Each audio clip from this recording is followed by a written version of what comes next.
believe a lot of the issues I campaigned on were not just unique to one neighborhood or to one district. I believe the issues of homelessness, public safety, and housing cover every corner of Seattle. And so I'm really excited to see what has been working and be able to expand that to the entire city. Well, that's your newly appointed Seattle City Council Position 8 council member, Tanya Wu, talking about her just came up short run for the District 2 seat back in November and how that prepared her for a citywide seat. But there are some more tough questions ahead for her, including how she will react to a plan for Mayor Bruce Harrell to put a freeze on hiring for the city of Seattle with a major budget gap looming. Plus, what is our state doing in the fight against fentanyl, and what can we learn from what's been happening in the state of Oregon? And finally, how much should the city of Seattle pay for a streetcar project that's kind of gone off the rails in more ways than one? Well, we have these stories and a lot more this week on Seattle News, Views, and Brews, your coffee break political podcast. I'm Brian Callanan. I'm a host on Seattle Channel, and I'm joined by my effervescent co-host, David Croman of the Seattle Times. And David, I know you're back on the beat at City Hall, getting back into the swing of things. Did you ever find that vending machine you were looking for at City Hall? What's the update? I did, yeah. It's on one of the lower, I think you know well, it's outside of the Seattle channel. Yep. But I noticed it used to take cards. It looks like it doesn't take cards anymore. So a lot of problem with the cards, and that thing's a $1 eater too. Sometimes I'm really itching for that Diet Coke, and it just doesn't work out. That's a major problem. I guess we could talk about that more on the show at another point. But David, thank you as always for being with me here. Thanks also to our background noise sponsor on the first floor of City Hall. That's City Grind Espresso. Good to have them with us. And thanks also to our show patrons. A shout out to Jimmy this week. Thanks for engaging with me on Patreon, Jimmy. Really appreciate that. Some good questions I'm going to be talking about on the Seattle channel with some of our new council members. We do need our patrons, folks. And here's the deal. For just $5 a month, you can not only support the show, but access Patrons First podcast, where I'm talking to local lawmakers, other major newsmakers. Patrons, thank you for keeping this show rolling. A big thanks also to Converge Media. The video version of the podcast is on Converge Wednesday nights at 7. All right, let's get going. Time for Right Here, Right Now. David, we were there together in council chambers this week, awaiting the selection of Tanya Wu as the person to replace outgoing councilmember Teresa Mosqueda, who's now on the King County Council. It felt a little anticlimactic to me after the story we talked about last week. Business leaders kind of getting behind the scenes, consultant Tim C's pushing to get Tanya Wu in office. But after some long speeches and thanks to the 8 finalists for the position here, a lot of that going on, Tanya Wu was selected with 5 votes in the very first round of voting. I guess if you thought the city council was turning a bit more moderate, there's no question about that now, is there? Yeah, I mean, I think there's a sort of, it's almost too clear. For one, it's Teresa Mosqueda being swapped for Tanya Wu. I mean, it's right. Maybe not quite, Ruth Bader Ginsburg being swapped for, a conservative judge, but it has a little bit of that air of a new council appointing somebody clearly in their mold and not in Teresa Mosqueda's mold. And then, I just think the image of somebody who was on the campaign trail fairly squarely aligned with a lot of the new members of the council, but unlike those members lost, now being instated to join them, it couldn't kind of be any more clear that this is them solidifying what was already a majority into something like a supermajority. Right. And I guess I should point out this vote for Tanya Wu was not unanimous. Council members Hollingsworth, Strauss, and Morales choosing other candidates here. Do you think that means anything long-term? Are Strauss, Hollingsworth possible allies, or Councilmember Morales, who clearly felt disrespected in this process with 2 of her former opponents who were up for this position? What do you think of that group of 3 that I just talked about there? Yeah, I think it's a little early. Dan Strauss will be interesting to watch because he, I don't think anyone would argue he was the most front and center council member for the last 2 years. Yeah. But now, he's in a powerful position as leading the budget, and he's got a little more experience. So yeah, it'll be kind of interesting to see how he handles being probably a little more powerful of a council member. And then, Joy Hollingsworth, I don't think she was sort of lumped in quite as cleanly with the rest of the people on the campaign trail, at least as far as I could tell. I think she seems to have maybe a little more some progressive leanings, and Yeah. as we saw yesterday, a little bit more of an independent streak. So, I mean, Councilmember Morales, it's fairly clear she's a bit on an island, but Hmm. towards the end of her last term, had shifted a lot of her focus toward things like Vision Zero Yeah. and pedestrian safety, and that's an issue that I'm sure she can find common ground with some of her new colleagues on. Yeah, and Councilmember Morales being the land use chair, it's going to be interesting to see how she guides that group too. So, just quickly on Councilmember Morales, she said a few things from the podium there, saying, "Hey, look at what's going on here. This feels like a foregone conclusion."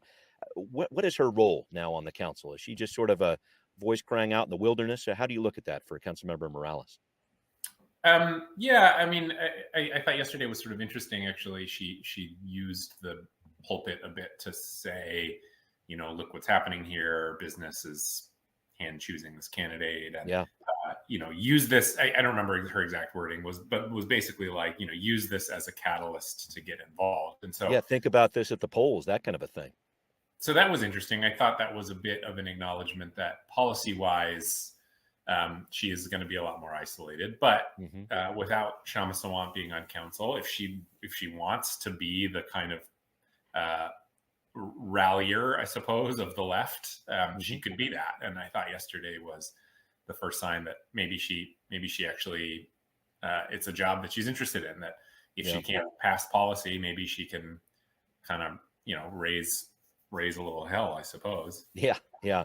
Is she going to raise as much hell as Councilmember Sawant? I doubt it, but I hear what No, you're saying. yeah. She definitely wants to separate herself in many ways. I did want to move on to another piece here, a story that you actually wrote for the Times as well in working on this. And I guess one of the key issues Tanya Wu and her fellow council members will have to tackle this year, a budget gap, somewhere around $229 million. So on the campaign trail last November, we all remember Tanya Wu, just about all the candidates who ended up winning talked about auditing the budget, making cuts. Well, looks like the mayor's kind of set the table for them, a hiring freeze plan released earlier this week. And you wrote about this, David, and said the mayor wants to freeze hiring for all departments except police, fire, the new alternative response team. And you also pointed out, I thought this was very interesting too, the mayor is asking all city departments to review the scope of any projects over $1 million that they have up for bid. Interesting because in a city with a budget of $7.8 billion, that's billion with a B, $1 million works out to, I did the math here, it's 1/10,000th of the budget. Think about a one with three zeros to the left of it there. I wanted to take a look at that, and I thought you were interested in it too. What do you think the mayor is saying here? Yeah, I mean, I think this is, that's not to say that all of these contracts are going to be paused or anything like that. But, they talk about auditing the budget. I suppose this is a way to do it, which is to look at the scope of the contracts that are out there. I think what this could be is a lot of cutting back maybe on consultant contracts, if that's where it ends up going. And I don't know how far that gets you toward closing that gap, but it is. I think when departments or whatever have budget crunches, kind of reviewing consultant contracts is oftentimes the first step they take, and so I think that is probably what this is. It sounds like this is not capital projects, so Right. like big transportation projects, those aren't necessarily going to be paused or anything. But RFPs for I don't know, marketing budget, an Sure. outside Right. marketing firm or something like that, might get a look, and if not canceled, maybe pared down. Again, it's a pretty big delta that I don't think will be closed by looking at consultant contracts, but it is sort of a early signal from the mayor of how he wants to approach this. Yeah, I'm really interested to see where this goes and really where the whole conversation about alternative revenue goes, because the mayor's definitely said he'd consider bringing in some new revenue. And remember, there's been this alternative revenue task force working at this for the past few years. That whole idea about any new taxes is definitely not the message that we're hearing from these newly elected council members. Do you have an idea about this, David, where this conversation about new revenue, where it's going to go? Does it go anywhere with this new council? What do you think? Well, I think that they will go through a process of looking for cuts. Hmm. Um, you know, maybe those exist. $229 million this year and more next year. That's a lot of money. Yeah. And I don't know if pure cuts could get them there. Maybe it can. If it can't, then you're sort of, then I think that the question is going to be, do they bring in new revenue, or do they take something like, for example, the jumpstart tax, or on big businesses, sweetened beverage tax, or something that is sort of theoretically committed to a specific purpose, but unlike, say, public utilities or something, isn't actually legally mandated to do that thing. Right. So they could take something like Jumpstart, which theoretically is supposed to go to permanent supportive housing or just affordable housing generally, and they could, put all that money and close the budget deficit.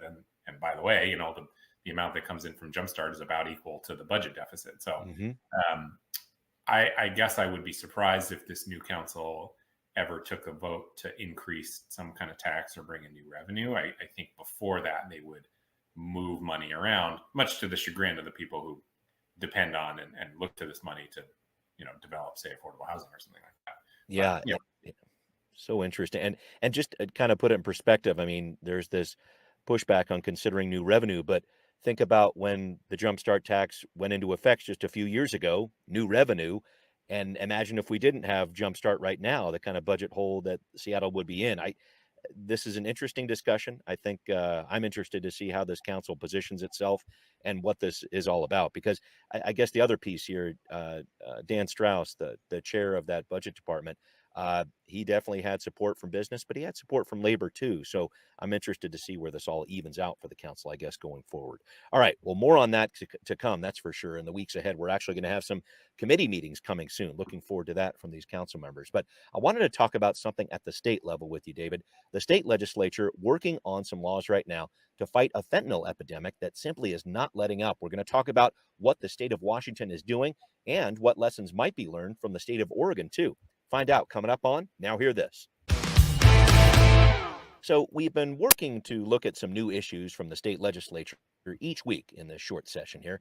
And the one that won't go away is an attempt to change the trajectory of our state's and our nation's deadly fentanyl crisis. Washington had the highest year-to-year increase in the U.S. last year when it comes to drug overdose deaths, with much of that fueled by opioids like fentanyl. The crisis led members of several Washington tribes and some state lawmakers to call for action from the state earlier this week in Olympia. We are standing here today demanding that we collaborate, that we work together to heal one Washington. The opioid and fentanyl crisis, a dark undercurrent threatening the fabric in society, requires us to stand united and say, "You're not alone." That's State Representative Deborah Lacanoff from the 40th District up in the Bow area, close to Anacortes there, a tribal member and advocate for many years. She is working on a number of measures to get more help for tribes in our state, which have been hit especially hard by opioids. She called for a state of emergency from the governor to get funds distributed more quickly. As the Times reports, it doesn't appear the governor is going to do that declaration there. He says the legislature is the right place for action to happen. They decide where to put the state's resources, after all.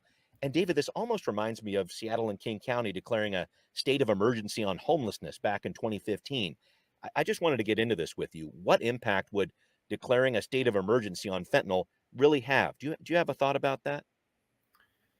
I mean, I suppose it could open up some federal avenues, maybe cut some red tape around citing of, I don't think this is where this is headed, but theoretically, you could cite for treatment centers, sure, and sort of step around some of the typical zoning or discussions or things like that. I don't know where this would go. It seems like a lot of times states of emergency are more about the message they send than the practical impact. As we saw, though, with the state of emergency on homelessness, if it exists too long and people perceive that you haven't done enough, then I think it can backfire a bit, which is you've acknowledged, then the view becomes you've acknowledged that this is a big problem and still have not fixed it. So it's a sensitive line to walk. I don't know what it leads to exactly. Yeah. I just wanted to bring that up with you because I know the state's working on this, but just the manner with which it does it and this whole idea of a state of emergency doesn't seem like the tool, at least, the state's looking at now. I should point out that Governor Jay Inslee has proposed adding $64 million to address the fentanyl crisis here, including some expanded access to overdose reversal medication like naloxone. So we'll see what happens there. Republicans with a big press conference on Wednesday down in Olympia talking about cracking down on this too. And I did want to bring that up about cracking down, quote unquote, on this crisis because I've been very interested to see how this is playing out in other states like Oregon, just to the south of us. And some background here, folks, if you forgot about it. Oregon voters passed Measure 110 in 2020. This decriminalized possession of small amounts of any illicit drug, including fentanyl here, and it put more funding toward drug treatment. Now the legislature in Oregon wants to recriminalize possession, make it a misdemeanor, possible 30 days in jail. They say their current system is not working. I know we saw our state wrestle with this, David. We saw the city of Seattle wrestle with this last year. After a lot of hand wringing, Seattle finally has a misdemeanor on the books. Talk to me about how you think this struggle Oregon is going through is maybe informing what our state is doing when it comes to, yes, treating addiction, but also attaching some criminal penalties to fentanyl use. Yeah, I mean, it's a pendulum swing for sure. Yeah, I feels think like it. the issue has just become so overwhelming that, in some ways, a lot of the discussions around drug decriminalization were sort of unfolding in an environment, in sort of frankly, a heroin environment. Okay. Which is, a drug that is intense and deadly, but perhaps more treatable than fentanyl. And I think what cities and states are experiencing now is just being so overwhelmed by fentanyl and sort of unclear how to address it that, I don't know that criminalization is going to make some big difference, but I think it's a feeling that maybe states and cities should not be as quick to take certain options off the table, like jail. And, there is an argument, and it's hard to know if it's hard to know anything about any of this, but there's an argument that jail is one front door toward treatment. Yeah. And so that's a big debate to be had. And so I think people see it so much, it's so overwhelming, that I think more people are increasingly willing to entertain the idea that jail might be an avenue toward treatment. Right. And when you consider that the biggest part of the budget, most often for a lot of cities, does go towards law enforcement, I mean, that's where we're putting resources around our state here. And I think taking that off the table, as you say, is something that cities are considering here. I know people don't lock up people and think that that's going to actually solve the problem of addiction, but I think you're really right. The other difference that I really see, David, is fentanyl is so much of a cheaper drug than heroin. It's something that can be obtained for less than $1 a pill on the downtown streets of Seattle. So it just seems like a much more prevalent crisis, and one that I know it's kind of like we have to do something, and we've got some police on the street, so let's work after it that way. Maybe that's the logic here. Yeah, I think so. I mean, I think it's just it's so much faster moving that changes hands more quickly. It's cheaper. It's easier to get. It can be taken in pill form. I think all of that combined, and it's just so much more powerful. And my sense is it doesn't last as long. I think all that combined makes it, a difficult job of reaching people who are struggling with addiction even more difficult. And so again, right, I don't have an answer whether this is right or wrong or not, but criminalization to an extent does put those people in an interaction with some sort of system. You might think it's the wrong system, but it is a system that they're interacting with. Gosh, it's such a convoluted and complicated issue, and I appreciate you wrestling with that because I know our state lawmakers are doing that, and certainly Oregon is feeling the effects of what's happening or not happening with Measure 110 here 4 years later. I did want to talk about a somber anniversary, I suppose, this week. Roe versus Wade on January 22nd, 1973. The Supreme Court made the decision to declare a nationwide constitutional right to abortion. That decision, of course, overturned by the Supreme Court in the 2022 Dobbs case. But some states independently support abortion rights, like Washington. Shout out to Axios on this one, bringing us this story from Senator Maria Cantwell's office. The senator, looking at Planned Parenthood data, points out that since that Dobbs decision, the number of out-of-state abortion patients in the state of Washington is up 36%, mainly coming from Idaho, which has a strict abortion ban in place. It's prohibited even during medical emergencies. The Kennewick Planned Parenthood Clinic, for example, had 2 patients from Idaho in the first half of 2022, had 91 in the first half of 2023. David, I'm seeing 2 big issues here. One, definitely a strain on our health system. And 2, it almost seems like doctors in states with even a partial abortion ban are really scared of getting litigated here. What do you make of this influx of women seeking abortions? I mean, it's predictable to an extent. Expected in some ways. Was expected. I think there is a feeling of it being before and after Roe. My sense is some of this was happening already, because it's not like states like Idaho were making it easy for people to get abortions. But yeah, I mean, I think the next frontier in this is that kind of legislating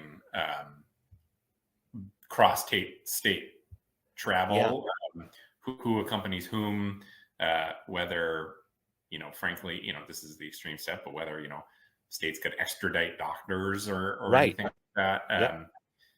Again, all this stuff sounds maybe a few steps down the road, but it's not, it's not impossible that some of this stuff could happen. I mean, that said, that it's been fairly clear that I do think there's starting to be a little bit of a shift. Maybe this is too political prognostication. An acknowledgement that it's not a good political issue for Republicans in particular. And I think we started to see some people on the right talk about, we need sensible limits rather than full-on bans.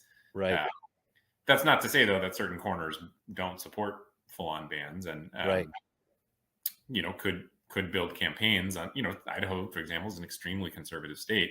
I could see people running campaigns on sort of taking this to the next punitive step. Right. And I mean, Idaho is one of the states that actually has a bounty program there. If you report somebody who's going out of state for an abortion, you can actually get some money for that. So, yeah, I hear what you're saying. And that's a very good point you're making about how this plays as an election issue. Axios also reported that just about every time abortion rights have been on the ballot since the Dobbs decision, those abortion rights have won out. There are 2 measures on the ballot this year in Arizona and Nevada. But I think that's the other part of this, too. Just the kind of patchwork nature of these laws makes a real nationwide challenge here that the states are fighting with each other, it feels like.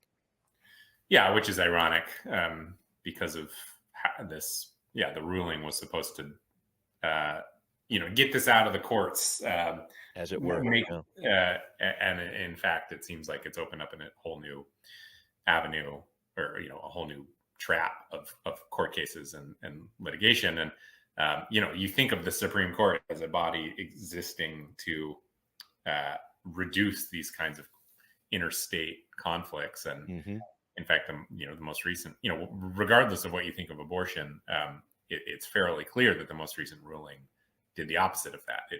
It created the opportunity for almost infinite incarnations of interstate conflict. Yeah, it really is looking like that. David, thank you for your insight there. And I wanted to move on to another story here, putting our focus back on the city of Seattle and a streetcar project that just got a lot more expensive. That's coming up on What's Next. David, I wanted to talk about another story you reported on, the Seattle streetcar project. This connector to link up the city's 2 streetcar lines got a new cost estimate, $410 million.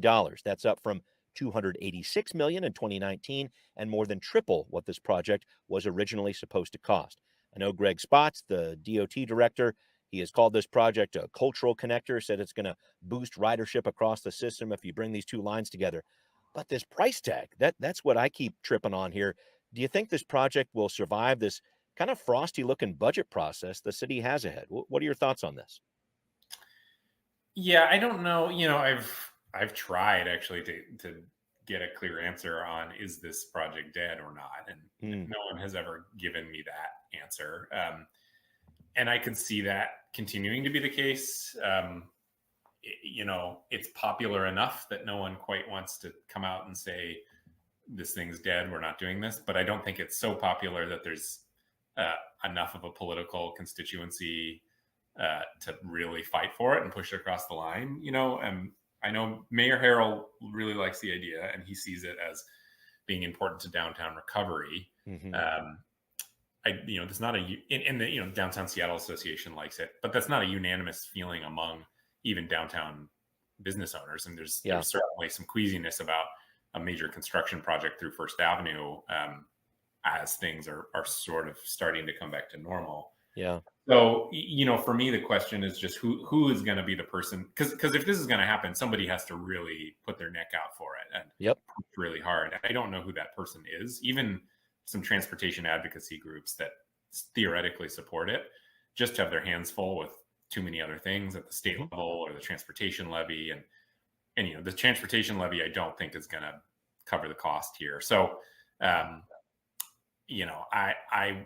I'm willing to be convinced that it's possible. Right now, I don't see what that path is. Well, it's interesting to me too when you talk about the businesses that potentially support this. I think about all these new council members that just came on board, including Rob Saka, who's our new transportation chair on the city council there. And you think about that, okay, these businesses might like the idea of having this connection and helping out their businesses downtown, which it could potentially do. But also, would they support the idea of new taxes to try to make something like this work? And I know that's something that was definitely not on the list for these new candidates coming in. It's almost like those two priorities are playing against each other a little bit. Do you see that? Yeah, I do. More than that, though, I just, Rob Saka in particular, he's the chair of the Transportation Committee. Right. He likes calling himself the pothole king. Right. He's on potholes first. Mm-hmm. Yeah. And, I talked to him a few weeks back, and he said his hope for this next levy is that it does things like potholes, that it does things like bridge maintenance. Mm-hmm. He said he's willing to spend more on new sidewalks, but other than that, I would be surprised if this levy has a focus on new things, and the streetcar is very much a new thing. I do think that's probably why this council was elected, was people want their streets to not be as bumpy. And, that shows up in polling that people want, basics in the transportation system taken care of. I also think most people would probably prefer to spend that level of money on more reliable bus service at Metro or more bus stop. People have their commutes and that they're used to, and those commutes are not working very well for a lot of people.